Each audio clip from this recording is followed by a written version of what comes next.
Hello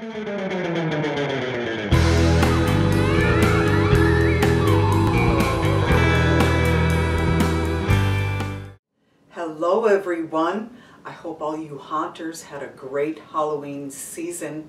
It's been a while since I've talked to you all. I've recently had a bump in the road of life. That's what the doctors tell me anyway. I went for a routine mammogram back in November and found out that I have early stage breast cancer. I have a very good prognosis, but I've had to go through chemo treatments which haven't been easy. But I'm keeping a positive attitude and I'm halfway through. I'll be done with my treatments early March.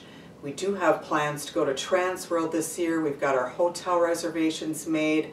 I'm just going to cross that bridge when I get to it and see how I feel and in hopes to go. So we have a very busy year planned. Our son will be getting married in October, and of course I have my list for Halloween 2018 at Haunt on the Hill. I plan to work on projects throughout the year as much as I can. It may not be as much as past years, but either way, I know that Haunt on the Hill will be awesome. I just wanted to put this video together to catch you up on things. I've been working on paper mache pumpkins, so I thought I'd let you in on a few steps that's involved in making them. I'm using Jwaltwistedseed method of pumpkin making this year. I went old school.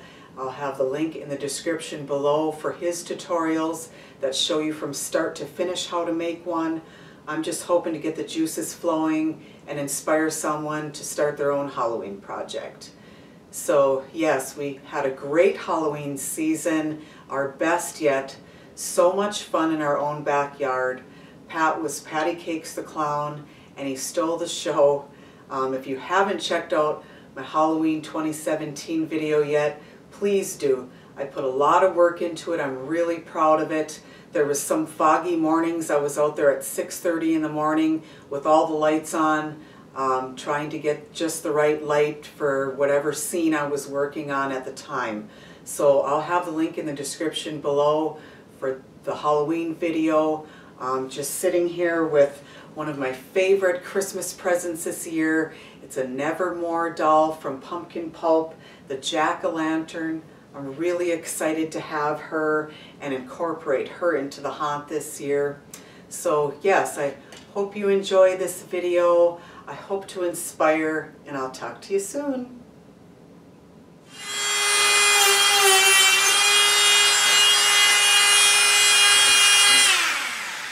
We are out here on a cold January afternoon cutting out paper mache pumpkin faces using a new little Dremel cutoff wheel? There you go. Well, that's what it's called, the Dremel cutoff wheel. Exactly, and it's working really well. One little hard lesson. Disc number 1, do not pinch into the paper mache or it will snap the disc. All right. Heads up. Okay, so some of you may know that my favorite pumpkins are the tall, skinny pumpkins. In fact, I did a video a few years ago of how to achieve the tall, skinny pumpkin using the stuff a bag method. Well, one of my great subscribers, Maggie Clark, came up with an even better idea just by taking your typical tall kitchen bag here and cutting off part of the wideness of it. I would say about 1/3 of the wideness, and then taping it up with like your Gorilla Tape or your duct tape, and it's like an instant tall and skinny pumpkin here, and all you need to do is stuff your bag and tie it off with your jute or string or whatever you tie it off with to make your segments. Alright, so our paper mache is all done, the faces have all been cut out as well as the bottoms. It's just a matter of emptying out all the newspaper, and then we're ready for paper clay, and I'm going to show you how quick and easy it is to make. Alright, for those of you who've never ventured on making your own paper clay, it's super easy and super cheap. Once you get all of your ingredients, you can make it for pennies. So I thought I would just show from start to finish how many minutes it takes to make paper clay, and it's just a matter of minutes, literally. You start with a gallon of hot water. I'm using Scott Stoll's recipe. I'm going to have a link for his video in the description below. He shows from start to finish and how much to use. I've tried a few recipes and everybody's different, but it turns out that Scott's my favorite recipe, so that's what I stick with. Now I'm just going to throw in this whole container of flour.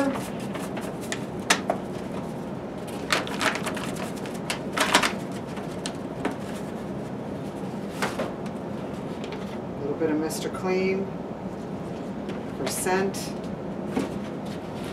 A little bit of starch for drying, I guess, to help in the drying process. I think it's like a cup of Elmer's glue here.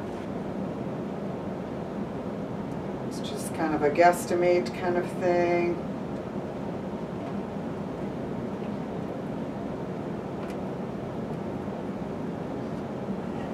And the joint compound. A couple spoonfuls of that, and then we're going to head out to the garage.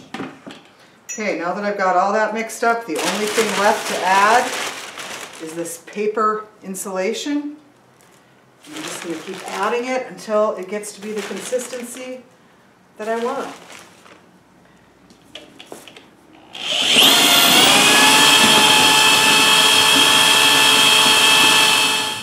Alright, so it took me under 10 minutes to mix up this clay.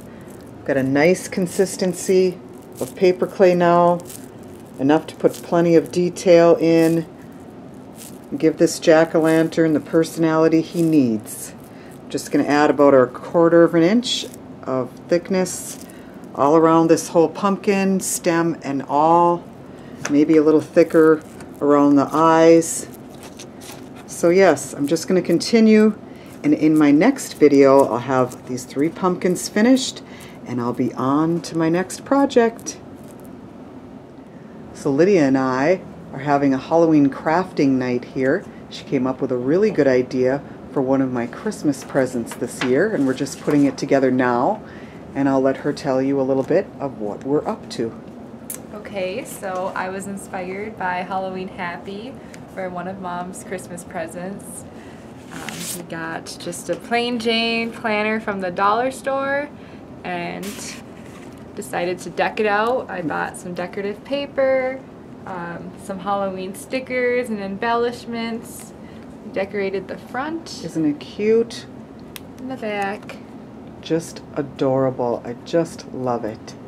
I use my planner all the time, so it's going to be so much better than just a plain black planner. So I will have the link in the description below for Sam's video on her how-to.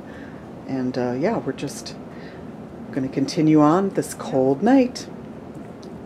Hey, thanks for watching this video. Subscribe for more. Talk to you soon.